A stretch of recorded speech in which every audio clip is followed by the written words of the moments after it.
We are back with another episode of Steampunks, the show where we roll through all the latest releases on Steam over the last week and let you know what's worth playing. My name is Jess McDonald. And I'm Edmund Tran. And without further ado, let's get into it. What was your first game? All right, my first game was called Bloodstained, Curse of the Moon. So you may have heard of a game called Bloodstained, Ritual of the Night.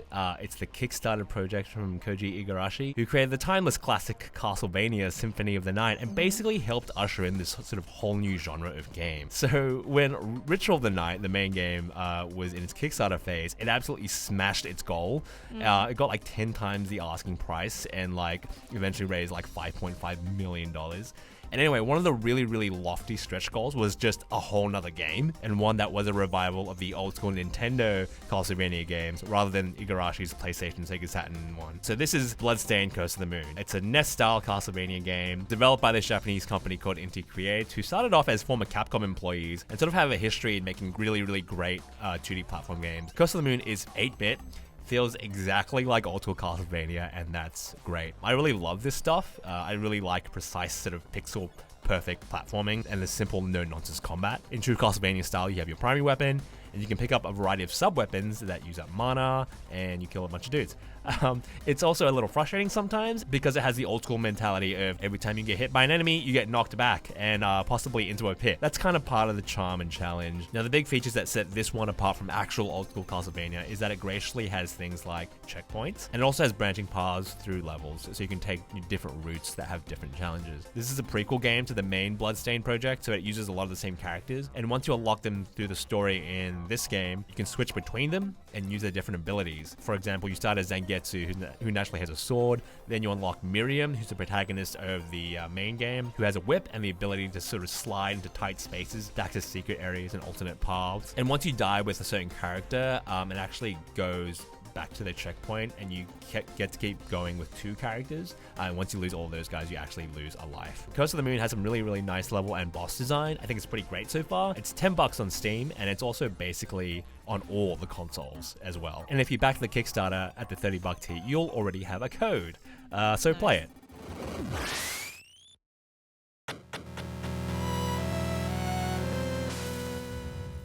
Now, Jess, you also played a sort of revival of a classic PlayStation game this week, Yes, well, I did. It was my first entry into this Pixeljunk franchise, but I did play Pixeljunk Monsters 2, which, if you don't know anything about it, is a strategic real-time tower defense game where everything looks like it fell out of a really adorable kids cartoon. Yeah. So you play as Tiki Man. You're the chief of the Chibis, these like adorable little tiki dudes, and your job is to make sure they don't get picked off by transforming trees along the path of attack between the enemy spawn point and your village into a variety of weapons. So you can go towards any tree and turn it into a cannon that attacks ground-based foes, some anti-air weaponry, or something that does a little bit of both. As you can expect, you have a certain number of coins. You need to spend those coins to build towers, so placement of those towers is key because they are not infinite. Aside from the coins, you'll also occasionally pick up gems, which can be spent on either leveling up your towers, or you can spend them on a variety of berries that have effects like freeze and explode, so when enemies come across them, it does a really good job of decimating their forces. Dancing next to your towers will also make them level faster, and the only thing you need to do that is just stand still near them. As you get through it, there are more options for towers, the kind of attack capabilities they'll have, and defensive capabilities are added as you go. You can somewhat scan to a different direction to see a little further, but you can't see the entirety of the map at the same time, which means you don't necessarily know what enemy is incoming. I really enjoy co-op, and it is fun in this game, but it is really glitchy right now. I assume this is something that's going to be worked on as the game has just come out. You also currently seem to have to opt back in with your co-op partner for every single stage, which can be a pain when you wanted to sit down and play a bunch of levels. The aesthetic of this game is so cute, the music is really nice, and it's enjoyable to play. I think some of these quality of life fixes, which just sound like existed in the first game, if they were applied, I think this would be a really good experience.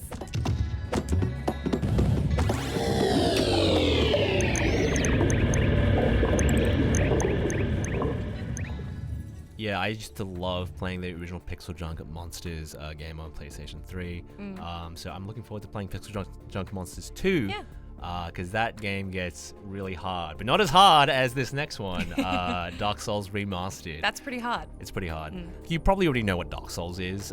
If for some reason you don't, it's the hardcore medieval Japanese action RPG that caused a huge wave in the gaming world because of its incredibly challenging combat and the demands it asks of you as a player, like be very careful and observe new enemies' behavior and internalize it for the next time you see them. It also started the trend of you will die a lot, and when you die, you lose all your experience points that you've collected unless you can reach the place where you died and retrieve them, which still remains a great mechanic in my mind.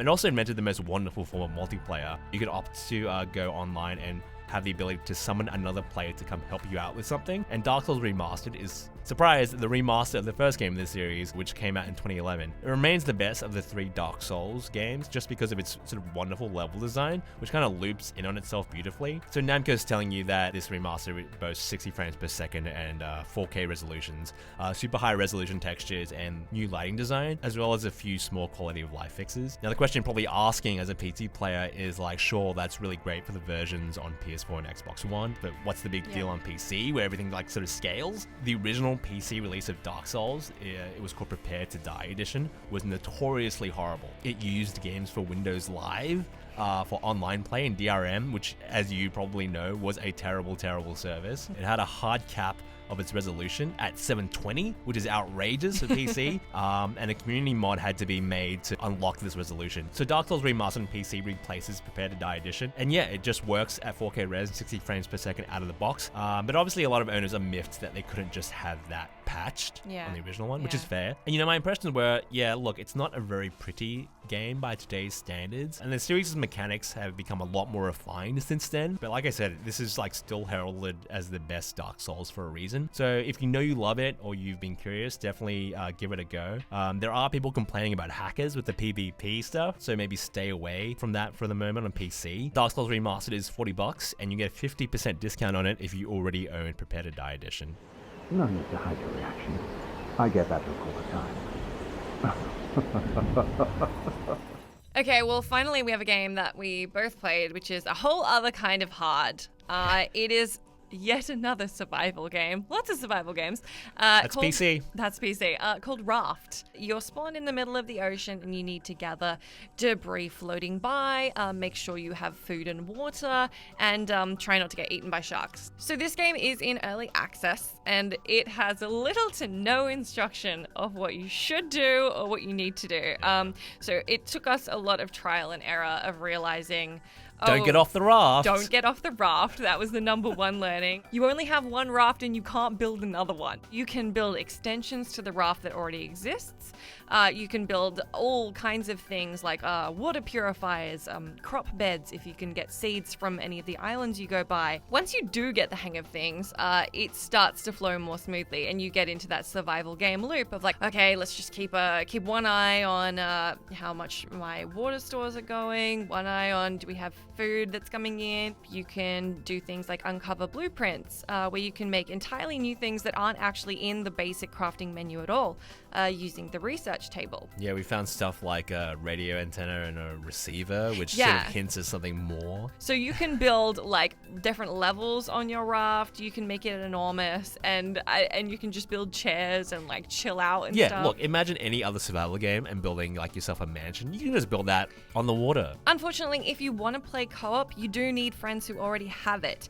There's no online matchmaking with randoms at the moment, so hopefully that's something that will come up eventually. Yeah, so this early access version is basically the raft gameplay and learning how to survive and build your raft. But they've said that on their Steam page that they're planning to include a lot more sort of quest adventure sort of things like sunken ships and cities, all that kind of stuff.